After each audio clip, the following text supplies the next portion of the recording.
fresh gata. Ay, hindi pala to fresh. Pure. Hello friends and subscribers. By the way, I'm cooking for lunch. Sweet potato. That's already cooked na, and then the other two is not yet. Oh, see. Oh.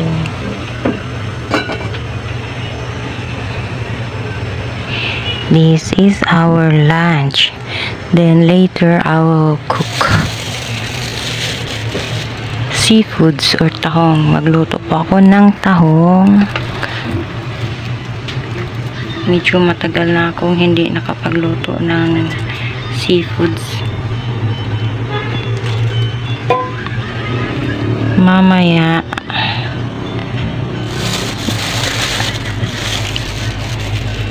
for a long time hindi na ako nakapagluto kasi hindi ko na nakita ang tahong sa may palengke. Tapos meron pala doon sa may sa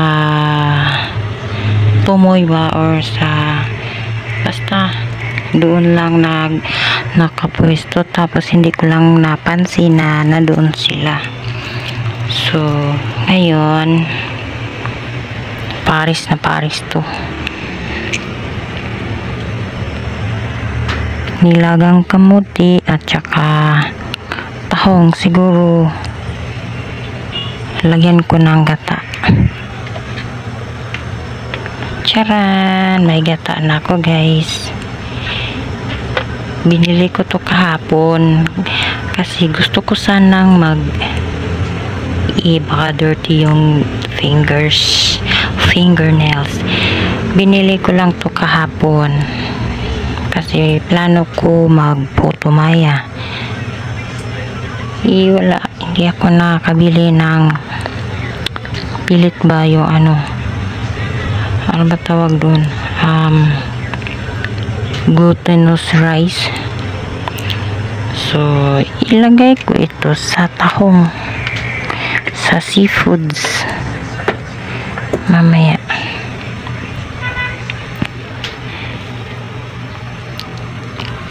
Luto na to siguro.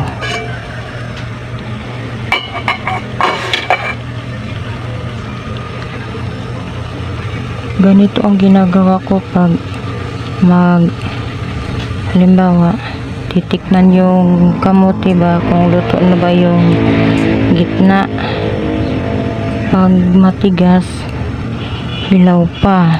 Pag malambot na ganyan, nakatusok na yung stick sa ilalim, luto na. So ito, luto na to.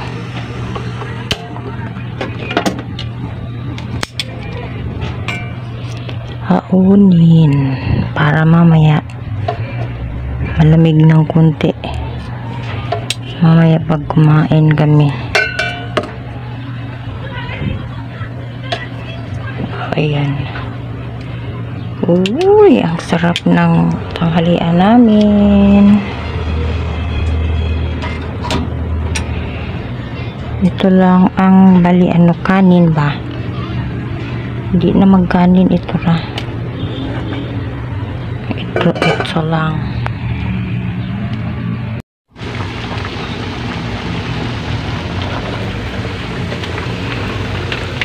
So gigisa ko na siya daan, or ginisa ko muna muna siya bago lagyan ng gata.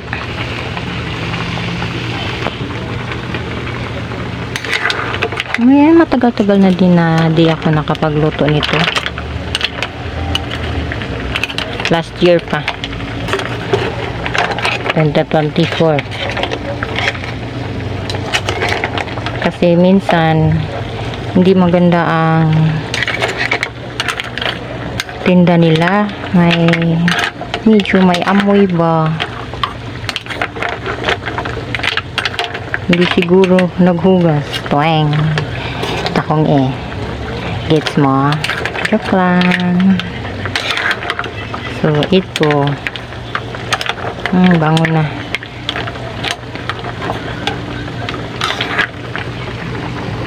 Tingnan mo yung yung kulay ng, kasi sabi ng doktor na nakita ko sa ano ba, sa social media, dapat daw once a week magano tayo ng seafoods.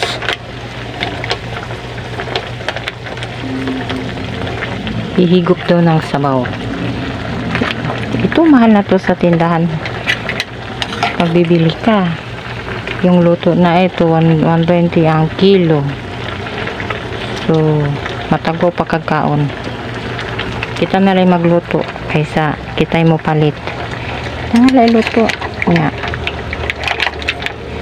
da lamas para mataba yung laman ng taho ngayon. Oh,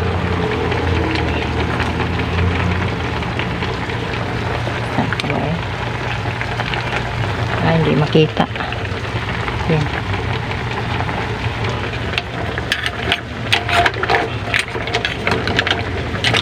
Ang laki ng shell, tapos maliit lang yung laman. Uy, wala kasi akong kaldero or kawali na malaki.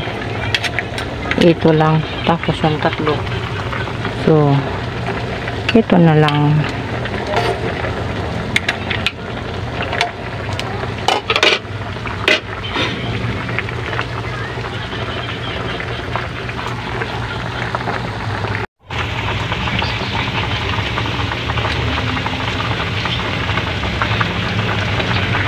Fresh gata. Ay, hindi pala to fresh. Pure.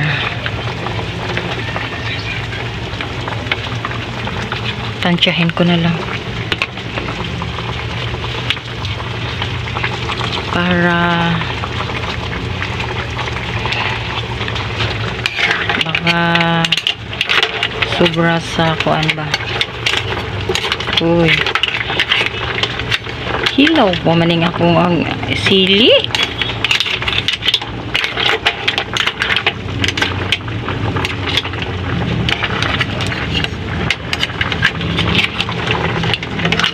Ay.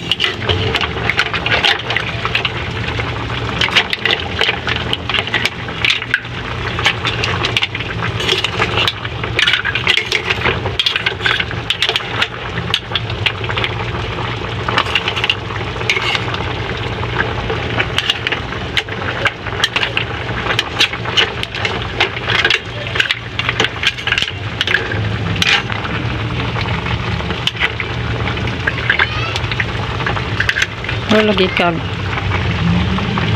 hindi man po ayaw sa din ka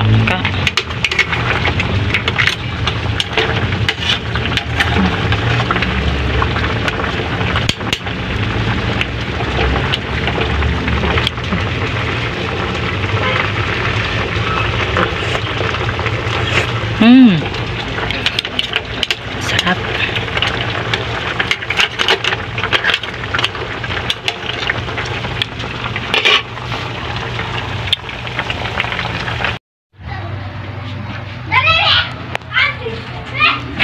Bakas mga bagits bagits tabo pa kong pamili sa kamuti kay mura man nag-uga ilang kamuti nauga siguro sa kainit ba kaning kung una-una ko ba kaning bukbuk.